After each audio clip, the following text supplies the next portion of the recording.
कोई भी लड़की जब हीरोइन बनना चाहती है, मुझे अच्छी तरह पता है कि गुजरात के स्कूलों में एक बच्ची पढ़ती थी और वहाँ वो ड्रामों में काम करती थी।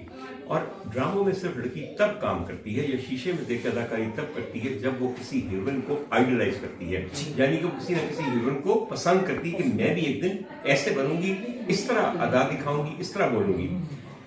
बिल्किस के मामले में वो कौन थी उसकी इंस्पिरेशन, उसकी आइडियल थी?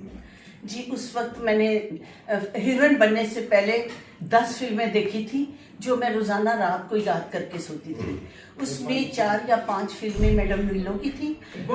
मैंने ड्रामा मेरा हिट हुआ, पूरे डिस्ट्रिक्ट में हमारा स्कूल फर्स्ट आया, प्राइज लिया, तो सब लोग मुझे कहते नीलो लगती है, कुछ कहते ओ ढाके वाली शबनम लगती है, दी आँखें बढ़िया बढ़िया, कुछ खातून कह रही थी रानी से रिजेम्बलेंस है, इन 3 से, लेकिन मुझे अच्छा लगता था कि मुझे नीलो से करें। She was my favourite heroine. ये वाकई बात मुझे भी पहली बार चली कि आप मैडम नीलो से इंस्पायर्ड थी। जी बिल्कुल।